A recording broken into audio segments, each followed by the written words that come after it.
ஆட்சியில் இருந்தபோது சொத்து வரி உயர்வுக்கு கையெழுத்து போட்ட அதிமுக தற்போது அதை பற்றி பேசுவதற்கே அருகதை இல்லை என்று தமிழக நகராட்சி நிர்வாகத்துறை அமைச்சர் KN நேரு தெரிவித்துள்ளார்.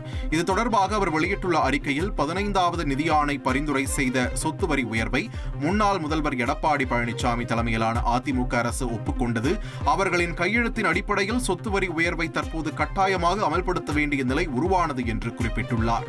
மேலும் இந்த வரி உயர்வால் இதுவரை சில நூறு ரூபாய் மட்டுமே வரியாக கட்டி வந்த பொதுமக்கள் இப்போது ஆயிரக்கணக்கில் கட்ட வேண்டிய சூழல் உருவாகியுள்ளது என்றும், ஆட்சியில் இருக்கும்போது வரியை உயர்த்த ஒப்புதல் அளித்துவிட்டு தற்போது அதனை எதிர்ப்பது அம்பி ரெமோ மாதிரி இரட்டை வேடம் போடுவதைப் போலவே உள்ளது என்றும் அமைச்சர் சாடியுள்ளார். கோவையில் சாலைகள் குண்டும் குழியுமாக இருப்பதால் பருவமழையின் போது மக்கள் அவதிப்படப் போவதாக முன்னாள் அமைச்சர் SP வேலுமணி குற்றம் சாட்டியுள்ளார்.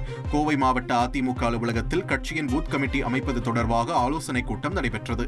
இதில் கலந்து கொண்ட பின் செய்தியாளர்களுக்கு பேட்டி அளித்த SP வேலுமணி நீர்நிலைகள் தூர்வாரப்படவில்லை என்றும் அடிப்படை வசதிகள் செய்யவில்லை என்றும் குற்றம் சாட்டினார். மேலும் தனக்கு கொலை மிரட்டல் வந்தது தொடர்பாக மாநகர காவல் ஆணையாளரிடம் புகார் அளிக்கப்பட்டதாக கூறினார்.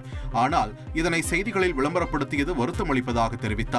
பருவமழை தொடங்கிருச்சு, நிறைய சாலைகள் குண்டு குழியுமா இருக்குது, ரொம்ப மக்கள் சிரமப்பட போறாங்க. அது மட்டுமல்ல, இன்னைக்கு எங்கேயுமே வாய்க்கால் தூர்வாரல. அதே போல ஏரிக்கு வரக்கூடிய வாய்க்கால்கள் தூர்வாரி வச்சாதான் இன்னைக்கு நொய்யலாட்டில் தண்ணி வரும். எல்லா குளங்களும் நிறையும், அது கூட சரியா தூர்வாரல. இன்னைக்கு காலையில் கூட அதிகாரி கூட்டத்தில் பேசிட்டு வந்தேன். கூட்டத்துக்கு வரும்போது ஒரு பெட்ரோல் கடிதம் வந்தது. எங்களுடைய வழக்கறிஞர்கள், எங்களுடைய தலைவர்கள் வலியுறுத்தல் பேர்ல, பொதுச் செயலர் வலியுறுத்தல் பேர்ல நேராக போய் கமிஷனர்கிட்ட பெட்டிஷன் கொடுத்தாங்க, வழக்கறிஞர்கள் போய் கொடுத்தாங்க.